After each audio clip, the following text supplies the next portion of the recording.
Hello, my wonderful viewers. Welcome to my platform. This is Linda's TV show. If it is your first time of coming across this channel and you like what you see after watching, please subscribe, put on your notification bell, set it to all notification. In that way, you'll be able to get notified each time I upload a new video, even those without notification. Here we react to all forms of videos, international and local. Every Saturday by 2 p.m. we have our interaction section. You are free to call in to air your opinion about the happenings in our society. Invite your friends, share my videos with your families and colleagues. Do not keep this information to yourself. Myself, I will be sitting down here to watch this video together with you from the beginning to the end. Then we'll go to the comment section and leave our comment, our opinion about the video we watch constructively as we watch this video, my people. That will continue to make the environment secure, especially when the rainy season is coming, so that farmers can go back to their farms and we wouldn't have problem of food security. The heads of services, Army, Navy, Air Force, Inspector General of Police, and so on, are very much aware of the situation, and their duties to know where the terrorists are and eliminate them. A lot of presidential aspirants have come to you for endorsement. Some even say you have asked them to run while you watch. What kind of person would you like to hand over to? The person that Nigerians elect. What is your political background, your political experience, that you hope to seek the #1 seat in Nigeria? The experience that you have that gives you that confidence of wanting to be Nigeria's president? Thank you, Chairman, very much. Well, like I said, it's been very tedious for me today. I just came in from outside the country and to honor you, as usual. Anytime to talk to Nigerians and for them to know what I have in mind, who am I, and what do I think for this country. So, by the grace of God, I'm a graduate of political science and administrative studies from the University of Port Harcourt. So, I'm a graduate of law from the University, and by the grace of God, I went to Nigerian Law School in Lagos and obtained my Bachelor of Laws from the Nigerian Law School. University, you have LLB, and then from the law school you have a BL, which entitles you to be a legal practitioner. Thereafter, I served with the Okara, Senior Advocate of Nigeria, and then try to see what I can do from the call by my people to serve them. So I contested election to be the chairman of Obiawo local government in 1998-99. By the grace of God, I won, and I served the local government. Obiawo local government is one of the, people say richest. I don't want to use the word richest. One of the most very popular, one local government that you, whether anybody likes it or not, that's the entire country cannot say they can do without. You have the University of Port Harcourt, you have the 6th Division, you have the Air Force, you have the Navy, you have the Immigration, you have the Customs, you have Shell, you have ELF, you have AGIP. So it's one local government very important, and you cannot preside over such local government with all these important major stakeholders of the economy and security of the nation. For you to preside over such, then you know what Nigeria is all about. So, but before I became the council chairman, it was not easy. It was not easy because it's a local government that so many interests, indigenous and those who are not from that area. For record purposes, I was the first chairman to become a chairman that the Supreme Court has to affirm for me to be a chairman. Was there a tussle on the election, isn't it? Yes, that's what I'm trying to say. It's not a place where you can come and say, oh, anybody can be a chairman. No, it's not correct. It's not correct because you have several interests, indigenous, outside. Like I told you, you have all these IOCs in that local government. You have all this security apparatus, Air Force, Navy, Army, police, all within universities. It's very influential and very rich also. I don't know. So in terms of you have a lot of resources available to you as a local government. I don't want to talk about resources or rich. There's no auditor that has come to say, look, we are one of the rich and no auditor. But what I want to say is that these establishments, prison, immigration, are all there. Right. Now, but by the grace of God, it took me to go to Supreme Court to become a chairman of council. 2, before I became, I passed a lot of hurdles. I was charged for murder. I don't know whether you understand what I'm talking about. I was charged for murder. I was charged for armed robbery. So it's not something that you think, oh, you just became a chairman of local government. No, it wasn't easy for me. But again, I saw that you are being prepared for leadership. What is the punishment for murder? Assuming you are found guilty. Death. What is the punishment for armed robbery? Assuming you are found guilty. Death. Or life imprisonment. All these things were geared towards trying to stop me because they are all within the period of political electioneering. I was running for a chairmanship, murder. I was running for chairmanship, armed robbery. And so I said, oh, maybe God is preparing me for something. And to the glory of God, I survived all this. You never saw that you were going to become governor one day? Did you ever come to your mind? Never. When you were serving as local government chairman? Never. But you were very close. You became a chief of staff. Chief of staff does not make you to be a governor. But you were very close to power. No, but if you're a chairman of a council, you're close to power. If you're a chief of staff to somebody, you're also close to power. So it is not because I became chief of staff I was close to power. No, I was chairman of a very important council, like you said, very important, very influential in the state. So how would I have known? I would have been a governor. So you went from being a local government chairman to being a chief of staff to the governor at the time. Yes. Then you became a federal minister. Yes. Representing your state. Yes. Then you left that office to become a governor. Yes.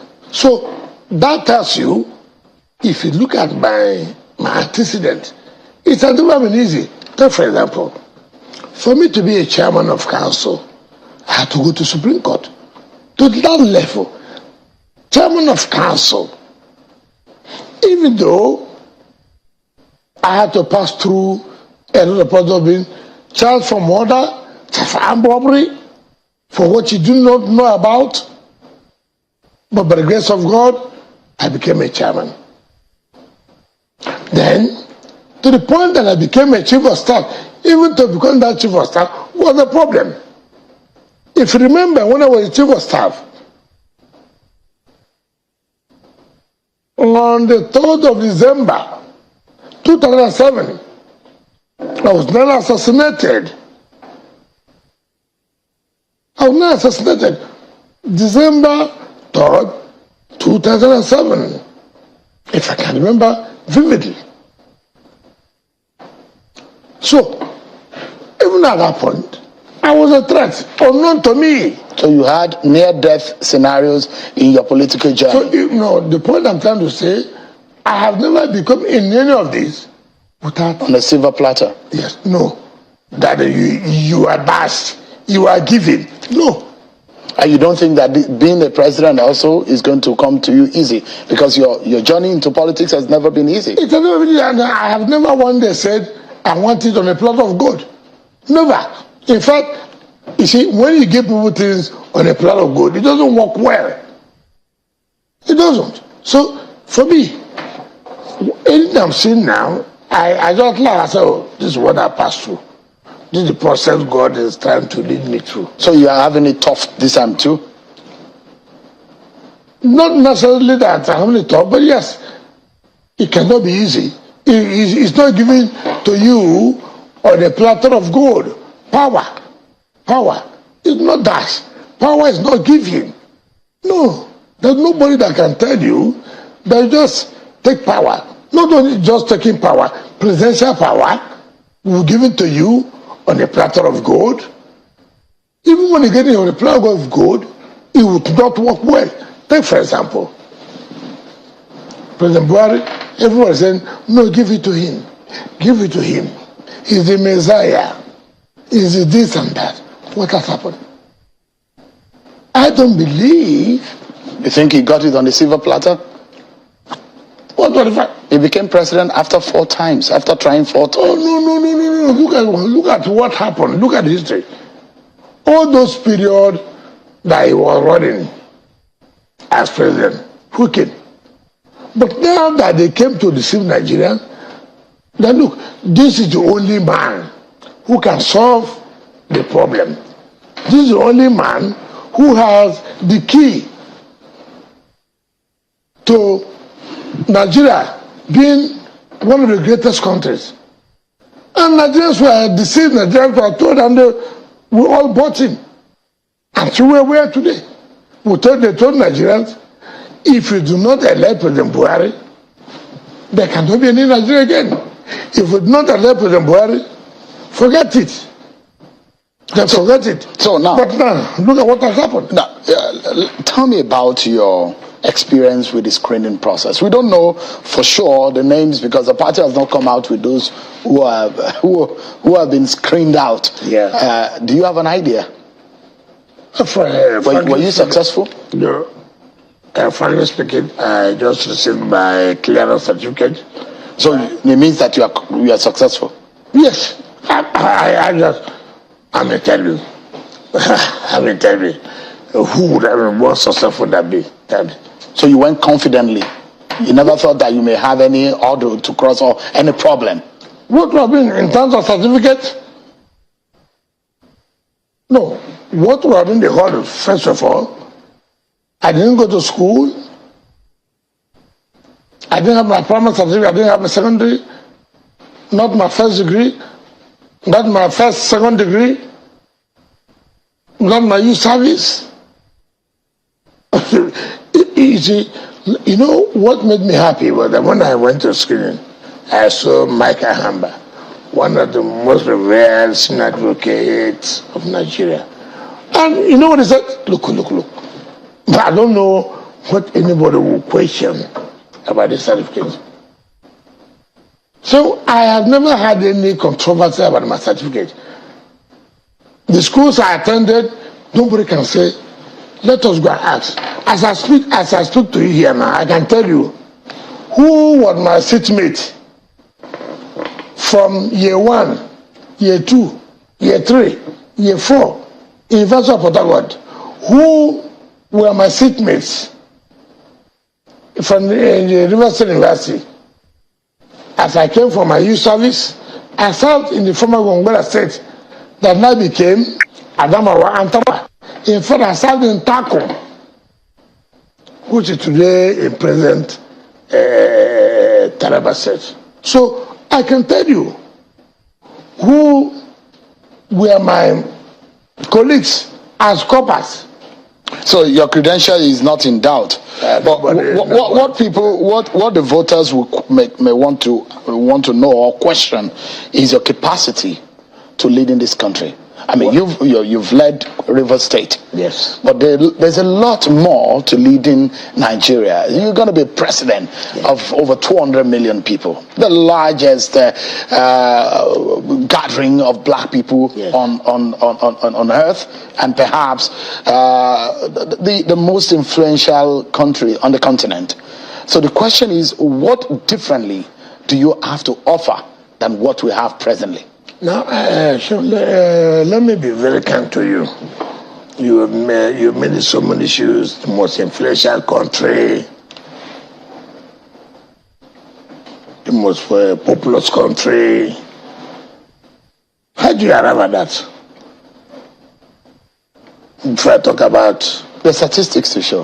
What is United Nations statistics? The nation has its statistics also. Nigeria is the most influential in terms of what? And it has the highest GDP on the continent. No, the most influential in terms of what? In terms of military power, Nigeria is influential. Nigeria has helped the likes of Sierra Leone, Liberia in wars. Economically, Nigeria, in terms of population.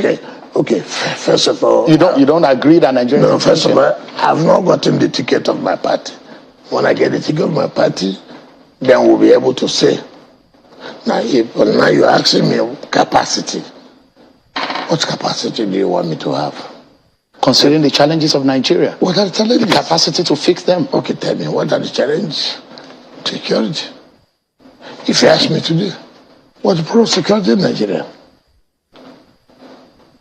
The major issue today, like you and I will agree, yes, we're problem of leadership. Leadership to confront with insecurity.